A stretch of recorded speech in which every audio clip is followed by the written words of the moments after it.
Hey crafters, just a reminder, this podcast is for informational and entertainment purposes only, and should not be considered advice. The views and opinions expressed are our own, and do not represent those of any company or business we currently work with, are associated with, or have worked with in the past. Thanks for tuning in to the Futurecraft Marketing Podcast. Let's get it started.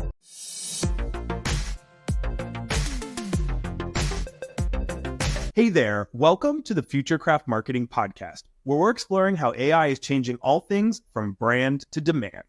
I'm Ken Roden, one of your guides on this exciting new journey. And I'm Erin Mills, your other co-host. And together, we're unpack the future of AI in marketing.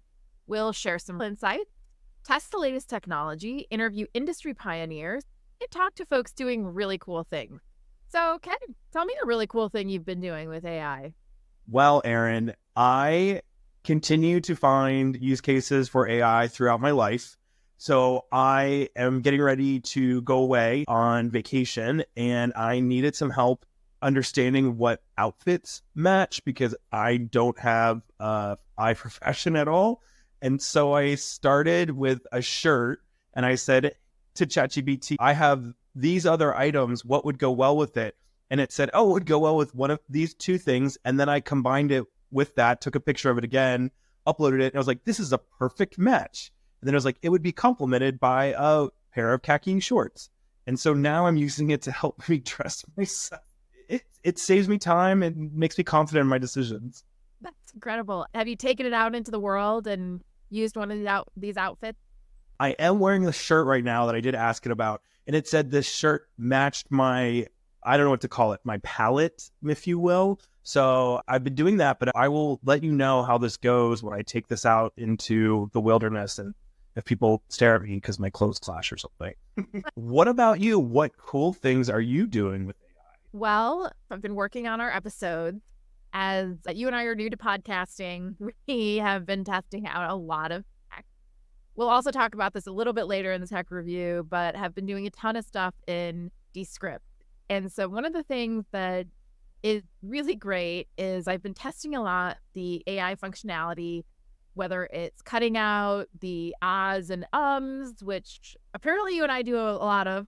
I don't agree with you. It's been really interesting to see how much faster the editing process goes, as opposed to our first episode where I really didn't leverage the AI tools. That I did try one piece of AI I'll talk about a little bit later. Did not work out real well, but Descript has a little bit of work to do on that piece, but until later. Who are we talking to today? Erin, I know sometimes you're really excited to talk to some of our guests. Our guest today, I am nerding out talking to Karrie Sanderson, who's the founder of KES Consulting. She is a brand marketing expert, and I've been following her for a little while now, and I just love how she really thinks about how AI is going to impact brand beyond logos or taglines, but actually like the human element and the perception of your brand in the market in this world of AI. I think it's going to be a great interview. Yeah, I can't wait. She's got a really good customer-centric way she goes about the things that she's doing. After this, we'll get into that interview. All right, and we're back. Really excited for today's guest, Karrie Sanderson. Karrie Sanderson is a visionary marketing leader known for driving growth and innovation across industries, including SaaS, healthcare, consumer products, and more. Her superpower is leveraging customer and marketing insights for effective strategy, brand and market development, and driving overall growth. She leverages various AI technologies and strategies to unlock added potential in these core areas. Karrie recently founded KES Consulting and is providing go-to-market guidance for clients from tech startups to the Fortune 500s. After leading the brand efforts as companies such as Coca-Cola and Starbucks, Karrie moved into SaaS and was most recently CMO at Typeform and VP of Marketing at Smartsheet. Karrie, really excited to hear from you today. Thank you so much for joining us. Hi, Erin. Thank you so much. Karrie, I am so excited to have you here. Brand is one of my favorite topics to cover in marketing.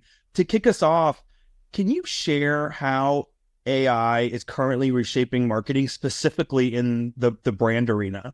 Yeah, I think the first thing is brand is a word that people can attach a lot of different definitions to. So my definition of brand is It's about your reputation. It's about your credibility as a company. It's more than just logos and style guides and messaging frameworks, right? It's more than that. Understanding that frame that I have is really important to how I talk about AI and brand. I think the most important thing is in marketing in general, AI is coming. It's here whether they want it or not. It's already been embedded in many of the tools that we've used. It's now that we have the keys. And as marketers, we can decide how we want to do it versus how whatever tool we're using is doing it. I think it should be used all the way from the leadership in marketing to understand what's happening in markets. You can leverage AI for research to understand where you should be focusing from a go-to-market perspective, all the way to the most junior people in your organization who can use it to vet ideas, A/B test headlines, draft some content that they can then take and shape their own. It's really limitless, but I think it needs to be used across the entire marketing team in order to be effective. I think it's really interesting thinking about how AI can impact every part of the organization and also how the brand positioning actually impacts every part of the organization. So I love what you said there. And we mentioned the importance of customer research in shaping brand messages. How do you think AI can enhance the process to provide deeper insights for better brand positioning?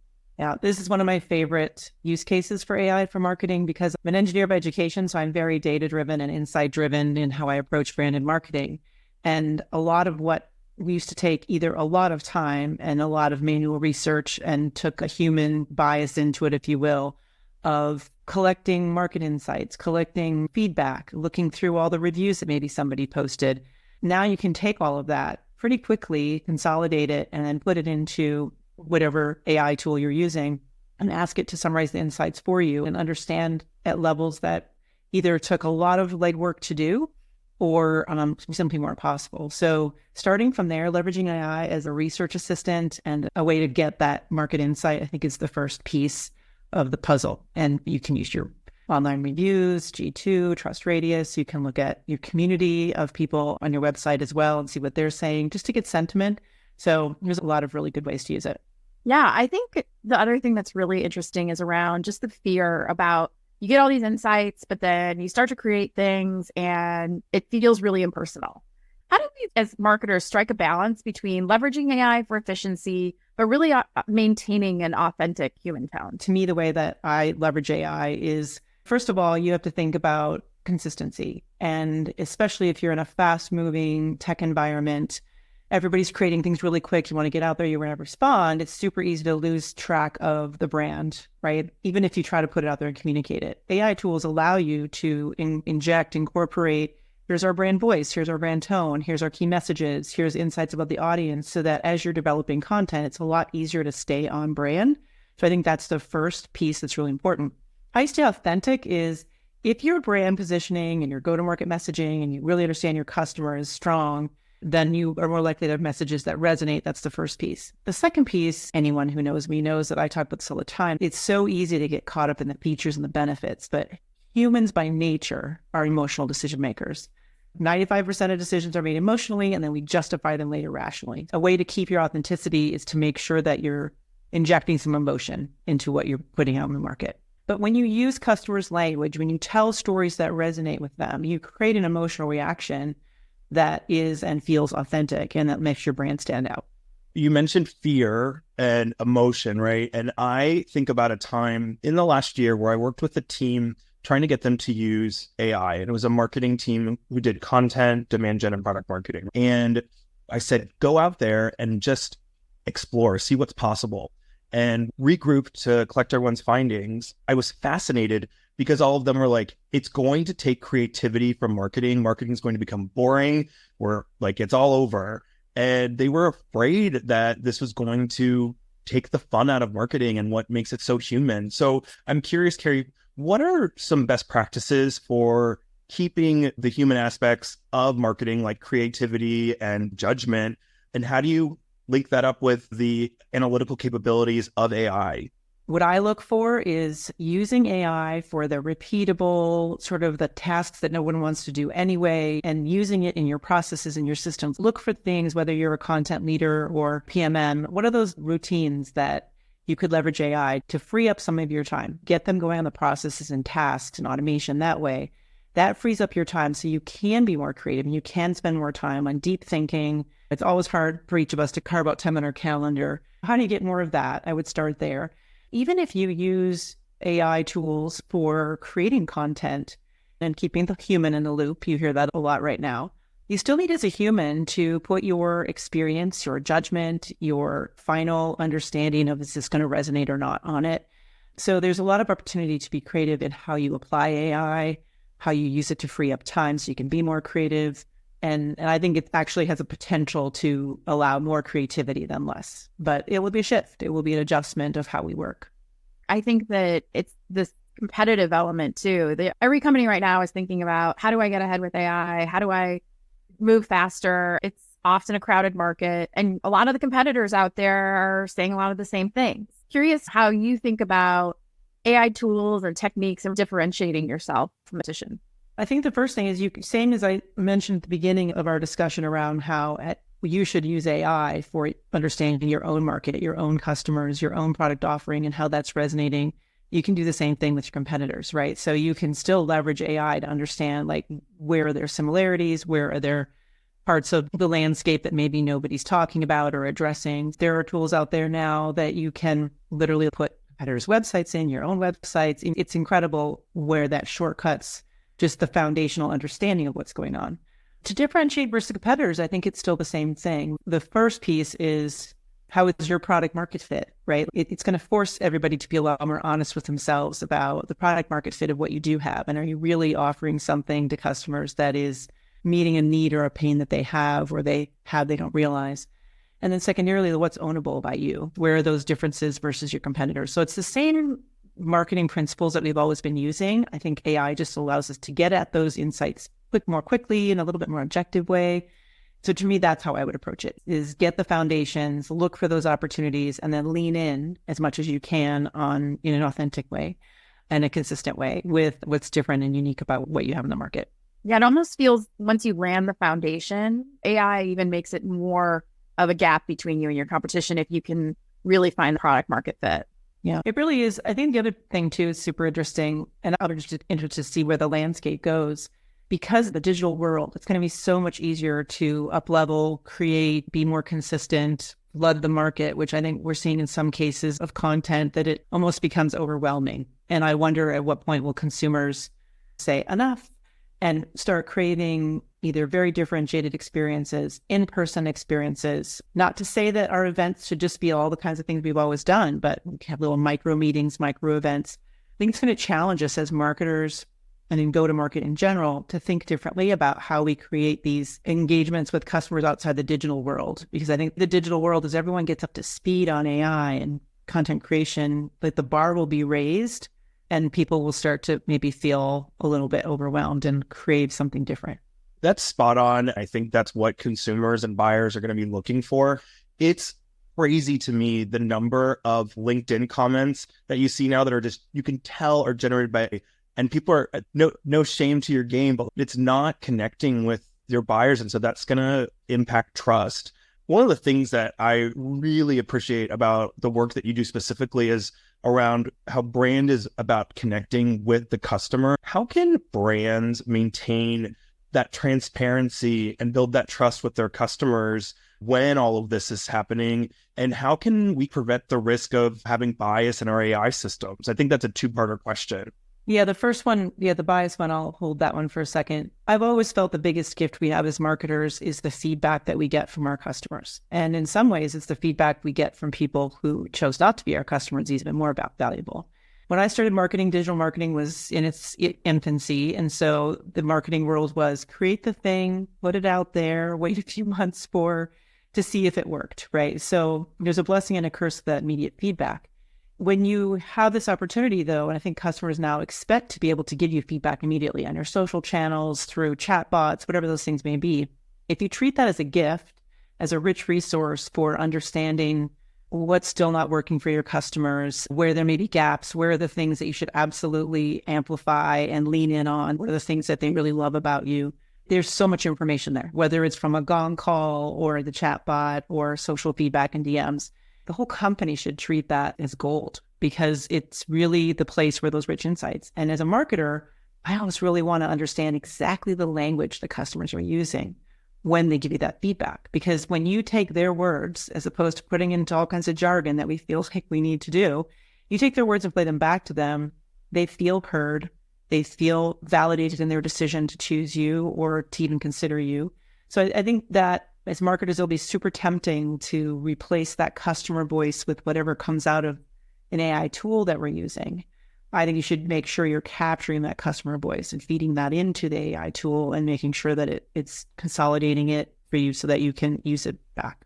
On bias, second, I think the most important thing is being aware that it exists and understanding, educating your team on looking for implicit bias, things that may come through in terms of personal bias, right? Gender, race, ethnicity, sexual orientation, religion that may be coming through that I think we think of as human bias, but also be careful about bias amongst markets. So there's a lot of places where if you don't have an AI council yet at your company, you need to get one, establish one. There's a lot of good resources out there now where you can find it. Looking through any of the AI providers have that. As a part of your AI council, you should have some tenets that are put out to the rest of the organization on how to address bias and look for it. And being aware of it is the first piece of addressing it. I think the most important thing is there's some bias that you want to create in the system. I don't know if I call it bias, but if you're using an AI tool that is helping you write content, you're of course going to want to put your tone of voice, your brand guidelines, your key messaging. You're going to want to put all the things in there. So that's important. But you could also put some other guardrails around balanced use of gender pronouns or things like that that can help. But it really is, again, this is the human in the loop. You should not be publishing things that haven't been reviewed by a human. Guys, not ready for that yet. It's important to still take a look at it, somebody who's thinking about it individually in those pieces that are created, but also cohesively and comprehensively across your content. Yeah, I think that's a really interesting point. Switching gears a little bit to PR, but brand influences PR so much. And also we're in this 24 hours news cycle where brand really matters. How do you think about AI to leverage and optimize media outreach and also find the right influencers? Because there's a lot of risk around somebody says the wrong thing or represents something else. And that can be really challenging for a brand and also to really cut through the noise. Yeah. That's one area where I feel like I'd be hesitant to use AI for PR at this point, because I think that's an art still that is around quickly reading the room. You can use it for things like what topic's oversaturated right now or what's becoming hot, to think about how you're pitching what you want to put out there in the world, what you want to get picked up from an earned media perspective. But from a influencer perspective, I'm always really cautious because any influencer or sponsorship or anything that you tie to your brand should make sense, right? People should say, I understand why that makes sense to me, why they would do it, whether that's an emotional connection or expertise connection. But as soon as you do that, you need to be ready for the what if scenarios. What if there's a scandal? What if something happens to that person? So anytime you add in any type of influencer into your PR thought leadership strategy, you have to also add another dimension of being prepared for crisis comms, responsive comms, for all the different scenarios that can go wrong. So it's easy to say, let's get an influencer, but there's a lot more that has to go into it. And that really sparks the importance of brand protection, especially in the era of AI. What are some key strategies that companies should adopt to safeguard their brand reputation? That's a great question. It's something that's on my mind and on some of my clients' minds for sure, is crisis preparedness. And the kind of crises that we've been prepared for in the past, especially if you're in tech, is the app go down or the website go down or something happen, maybe a senior leader passes away or something really unfortunate like that. The level of things you need to be prepared for now, which is the brand PR crossover, if you will, is a deepfake. If somebody deepfakes your CEO saying something that they wouldn't ever say, are you ready? So I think there needs to be some scenario planning, some what if planning scenarios that the team should do, just enough to get, okay, we're 60% ready with the response. Get something drafted so that you, and a communication plan internally. So who's authorized to speak about this issue? Make sure all of that's in place so that not if, but when something like that happens, you're a little bit more prepared. The other good news is if you've been showing up authentically as a brand, if you've been building an emotional connection and something that tangential to your brand shows up, it's a lot easier for people to believe you when you say that wasn't us. But if your brand's all over the place, you haven't been paying attention to it, you haven't been cultivating it in a consistent voice, tone, it's a lot harder to explain to people that whatever that thing was that someone created for you via AI is not real. It's a problem, but as I think it's an added dimension to PR, thought leadership, brand leaders that didn't exist maybe even a year ago. That's great advice. I feel like we're just finally getting to the point where we're used to phishing and we know how to spot some of those, but deepfakes just take it to another level. Yes. Some of the things I've seen where give us 15-second video clip and a little bit more, and you can text type and it'll create videos of anything. They're a little bit easy to spot if you're looking for them, but it's super easy for someone who isn't paying that close attention to see it, share it, and before you know it, you have an issue. So being ready for that kind of thing with a response plan and is really important. It's interesting because you have brands that maybe need to flesh out their perspective a little bit more so that their customers and their audiences know when there's deep fakes. They say, wait a minute, that's not how they actually talk, or they don't feel that way. So it's almost more important for you to have a strong brand perspective and have people understand what you're about so that they don't fall trap to it. I'm actually surprised we haven't seen more of this at this point. I'm seeing it in a few more places in those scenarios. I always think if that happened to a company, what would they do? I think you bring up a really good point, Ken, though, is it's not just your customers, but your employees. So educating your employees about if they see something that they think is, wait, this doesn't sound like something we would do. How can they report it? How can they flag it? What's the process? So educating your employees a little bit of if you see something, say something so that you can get ahead of it as well, because they're all eyes and ears for you in the marketplace as well, not just what your PR agency may be tracking or your sentiment trackers may find. Yeah. What are maybe one or two other recommendations you would give to an organization to help prepare them for deepfake? I think just making sure that the leadership, because most likely it'll be a leadership person if they try to do that they understand how to react and how not to react, to let it be handled by the PR crisis team versus that maybe there'll be an initial temptation to respond. Giving really good media training it's more proactive. It's not necessarily AI deepfake, but if you have really good media training for your leadership team, everybody who's speaking on your behalf, there's less likely for them to create something that can create a viral moment, be messed with a little bit of AI, and then run from there. I think just proactively making sure that your leadership team understands what's happening. Speaking of being proactive, I want to shift to organizations that are coming out, all these companies who are AI companies, or all these companies who are launching and releasing AI products. How can these companies build trust and educate their customers about AI, the ethics of AI, how to properly use it in a responsible way? Yeah, I think there's so much innovation happening right now, things that people get a spark and realize that maybe this solution wasn't possible before AI, and it is now, and they get excited and they want to build that. What I'm seeing is a lot of skepticism, especially at the enterprise level, around bringing on new tools. What are the risks? How will it play well with others? How do I operationalize this? What's onboarding look like? How does it play well with my other tools? Like, it's very similar before. I think with AI, there's extra hurdles around how is my data being used? Is whatever I'm doing internally being used to train your tool, and then someone else will get a hold of it? What's the data protection look like? So things that I'm sure will be caught, if you're a large enterprise, will be caught in the contract process and the MSA process. But for small to mid-sized businesses, the companies that have these AI tools, the more proactively they can talk about the operations, the data security, the data safety of whatever they're building, and then how it plays well with the rest of your tech stack. So it's not just the underlying benefit of what you built, it's the how you get there and how you can give people the assurances that there won't be some unintended consequence down the road from using your product.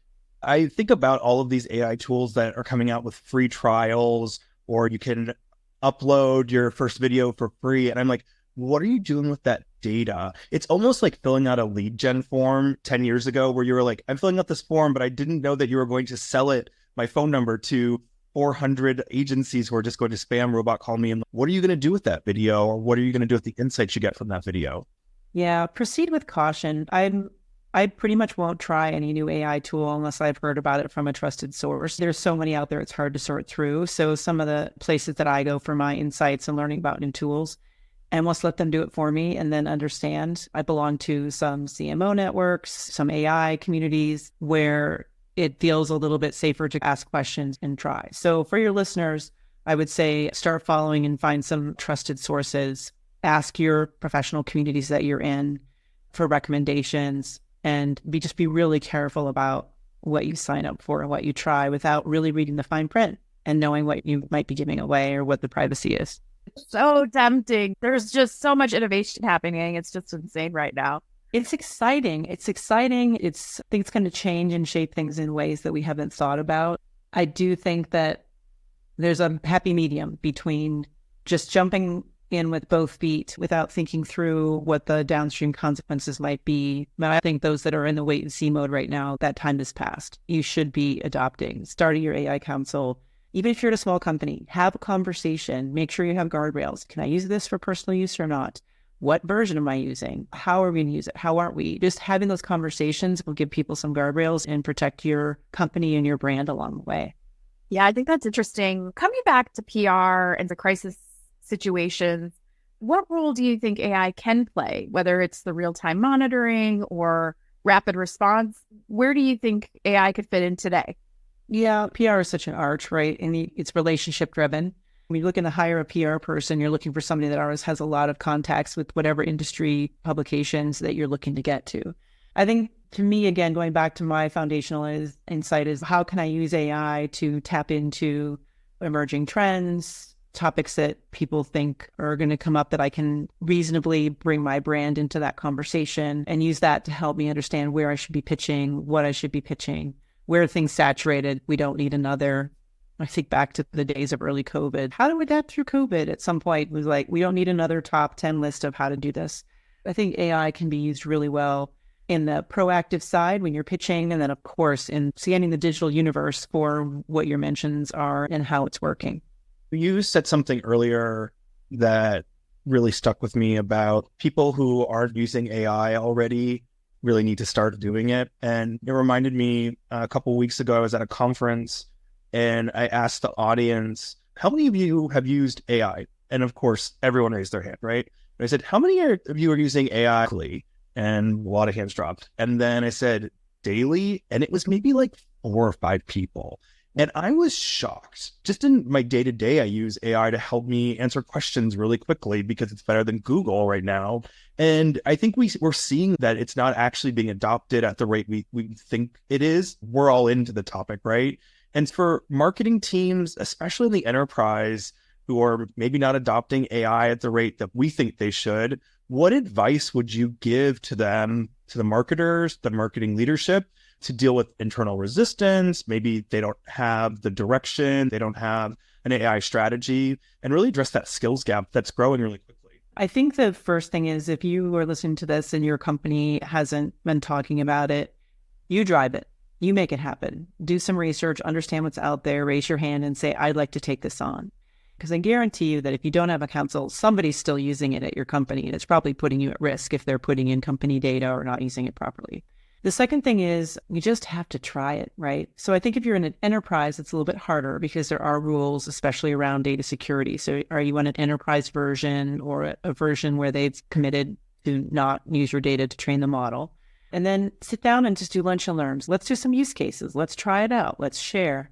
So whether you're the marketing leader and you haven't done that yet, take a person who's really smart and loves to figure things out, take some of their stuff off their plate and give it to them to run with, have them do it. But if you do and you haven't seen usage adoption yet, figure out ways to build into the routine. Lunch and learns, best practices sharing. Let's all tackle this one use case together.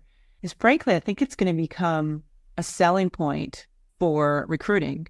If you're, depending upon where you're in your career, if you're looking to join an organization and they are way behind on AI, do you want to really join that organization, or do you want to go somewhere where you're learning the skills of the future? Employee engagement, retention, attraction. I think AI and the way that companies use it are going to start to be a differentiator in employee brand. Yeah, it's almost like on a job description where they say you get a choice between a PC or Mac. Yeah. It is something to consider. It could be a differentiator for you to recruit top talent. And retain talent if they feel like they're being left behind because companies dragging their feet. It could be a reason for someone to leave and look for a job somewhere else where they can build that skill set. That's such a great point. Do you think we're going to start seeing in the job descriptions themselves more of a requirement for AI. I know I'm thinking about it from a marketing lens, and marketers that come on my team, I would like them to be experimenting. Yeah, I think that will absolutely happen. We understand, like, how do you use it in your day to day? How are you more effective, more efficient? Give me an example of when you used it to tackle a problem that was previously unsolvable. What tools do you use? Or would you use if you had the opportunity to just get a little bit of AI literacy gauge on people? I could see that becoming a part of job descriptions, or for sure a part of an interview process. It's a question that I would absolutely ask. Yeah, especially right now, I would deem it as a qualification of, are you curious? Right? Yeah. Like, and that curiosity to me is one of the most important skills a marketer has to have. I think people should at least be curious. I would love to know, who are you following and what have you tried? And I think that curiosity is important. It should be a tool that we use to drive our business and drive customer satisfaction. It shouldn't be AI forward. It should be customer journey, customer focus forward. How can AI enable that? I think that's the flip that needs to happen a little bit more, like when we all got PCs, or the novelty was the tool itself. I think when that starts to wear off and it's like, how do you use it to continue to drive things forward? That will be a nice turning point. Remember how they had solitaire to teach people how to use a mouse? It's Minesweeper. Like, I know enough to remember all that. And Yeah. it's almost a similar thing, especially with the launch of 4.0. No barrier to entry. You don't even have to you don't have to pay the $20. Are there other emerging trends or technologies that you think are really going to revolutionize brand marketing? Yeah, from a brand perspective, companies I've worked at before, onboarding and how do I make a dashboard, or how to build a form, or all those things. You have to go and record a video, a how-to video. Maybe there's some in-app help as well, which is amazing. I think about some of these technologies as a brand. How do you get people to that first aha moment where they really get the value that you're bringing? So how do you embed it in the product to bring people on the journey, to get them to success more quickly? Those are all brand moments, because they feel, instead of frustrating, which takes away from your brand reputation and credibility, to supportive and helpful. I look forward to seeing how AI and those types of tools can inspire people to think really just out of the box. Like, not how can it make another demo video? Maybe I don't need demo videos anymore. Maybe I have a way to embed this in my product, and the video will say, what are you trying to do? I'm trying to make this. Oh, what if you do that? It's right there versus the back and forth. From a brand perspective, all of those are emotional connection moments with your product, with your help desk, with customer service, that AI can take care of those moments so that you can focus more on the human part that needs to be done. I've got to believe those UX folks are thinking about this too, and how they product is the brand, the product and the website are the two biggest brand assets you have, right? If your product over delivers, it adds to your brand. So the relationship I have with the product team is always priority for me.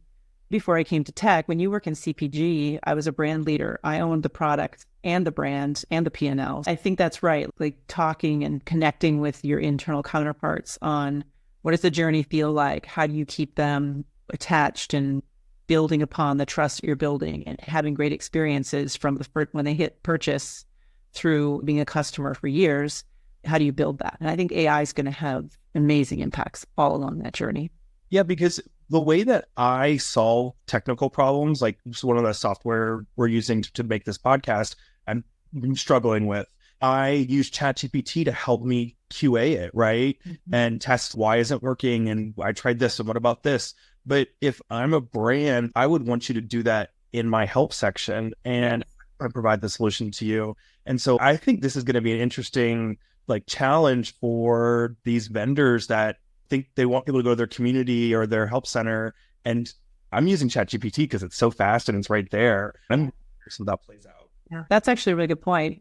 How will communities evolve, right? There's a lot of brands out there that have very well-established, highly visited, large communities. How will that evolve as people can get, because they start off usually as how can we help each other? Has anybody ever done this before? What's the formula for that? But how will those evolve? I think that's still an open question.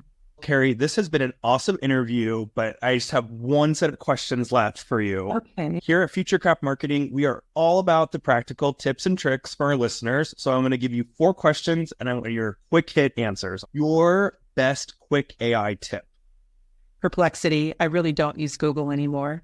Perplexity is my go-to for research and understanding when you want to go find something. And then I pit the others against themselves. So ChatGPT, Claude, Gemini. I've started using Meta just to see what it looks like. So I have those tabs open at all times, and I use them more for summarizing, start playing. You have to start using it. And it doesn't have to be. The other day I was like, I don't know what I want to make for dinner. I got this in my fridge. I took a picture on my phone. I have all the apps on my phone. Gave me recipes. Perfect. Doesn't have to be work related. The more you create that muscle memory, the better. I love it. Perplexity AI is incredible. Next one. What is your best prompt, workflow, or GPT that you'd recommend to our listeners? My best workflow is probably more what we talked about at the beginning of the podcast, is when I'm trying to understand and research, I go out and find everything I can, either direct link it in or PDF it, and then use GPT to summarize for me. What are the insights? What did you find? I use it for summarizing research all the time. What is your best tip for keeping up with all of the news around AI and marketing? I subscribe to several different newsletters and follow a set of people on LinkedIn. My learning journey with AI began with the Marketing AI Institute, and Paul Retzer, Kathy McPhillips, Mike Put, that team, and really is a great place for anyone who's getting started to begin. And then the last one is, what technology should our listeners check out that they may not know about? I think they probably know about it.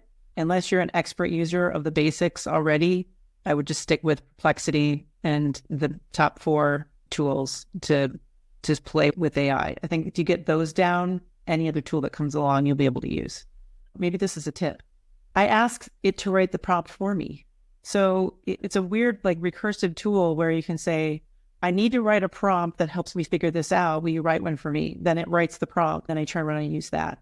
So you don't have to be a prompt writer. You just have to know what you want to do and ask it to write the prompt. I used to try to write the prompt and make it perfect. I'm like, I don't do that anymore. Karrie, thank you so much for joining us.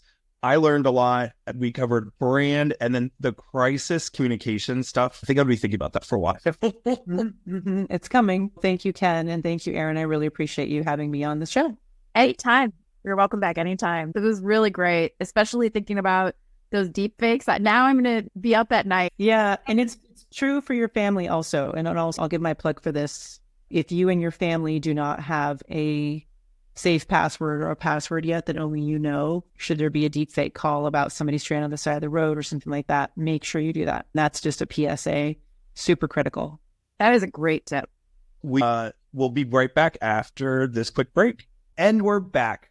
Erin, what did you think of our interview with Karrie Sanderson?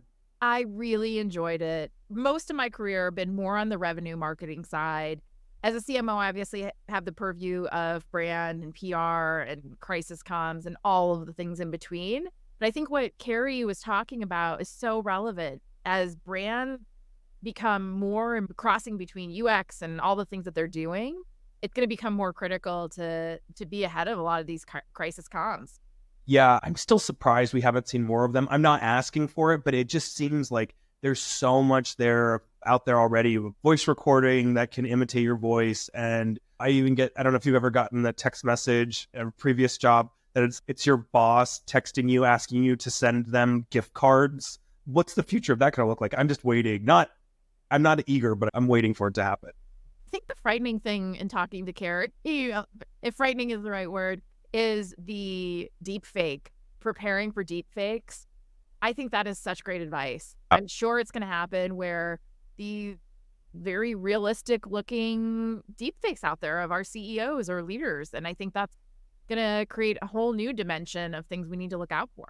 Yeah, I think the deepfakes thing, as well as just the flood of content that's coming out because it's so easy to create stuff now, it's now more important than ever for brands to have a strong perspective about who they are and a strong brand identity so that your audience and your employees can spot a deepfake and that they have an understanding of what you're about. This generalized content is just going to be spewing out over the next few years. And if you don't have a perspective, you're just going to get caught in the tidal wave. Yeah, and a tidal wave it is. But I don't know, Ken, what was your biggest takeaway?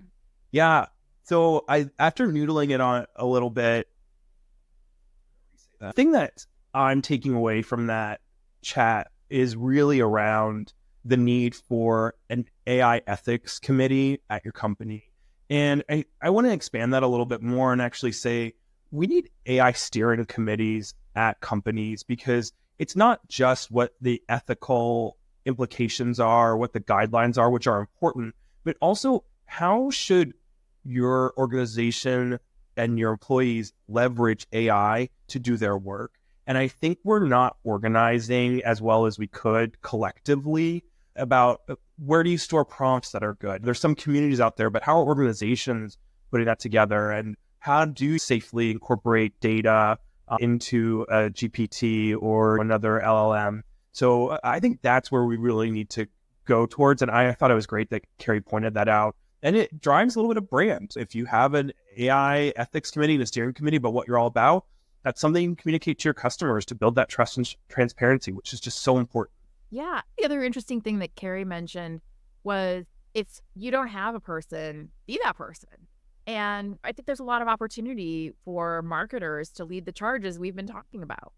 That is why we're doing this podcast. And it's great to hear that Karrie's focusing on all of that work around customer centricity, but then brand and really establishing yourself as an AI forward-thinking organization. This has been a great episode for me, probably a highlight for me on this one. Trip. Okay.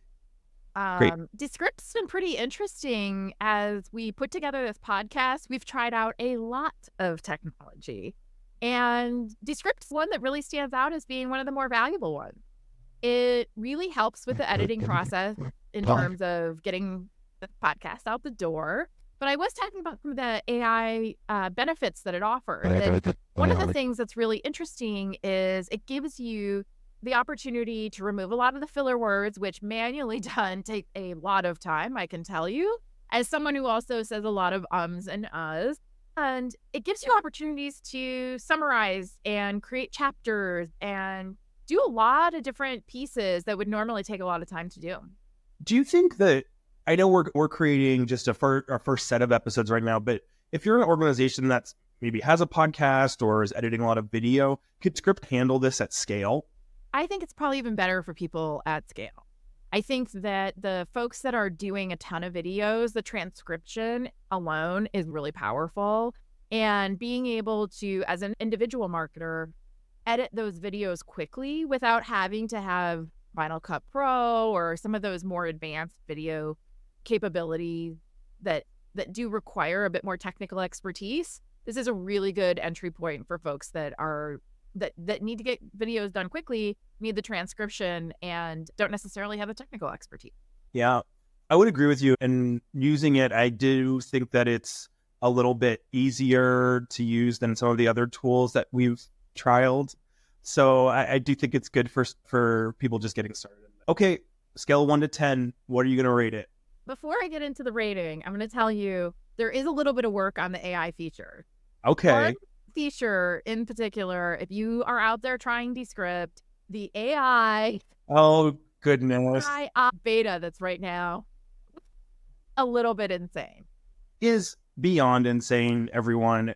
My eyes, it looks like googly eyes. It gave me googly eyes. It gave you googly eyes, but it gave me at least an hour of laughter looking at it. So for that reason alone, I may do it again, just slip it in there for another episode. But yeah, that does need a little bit of work.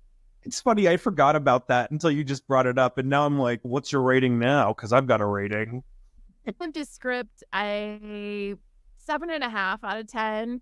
I think some of it is due to the latency of my computer. I wish it was just a little bit faster in editing, but overall, such a cool tool, makes my life much, much easier and makes doing this podcast a reality, because if we had to do the editing ourselves with another tool or something that was a little harder, might not happen.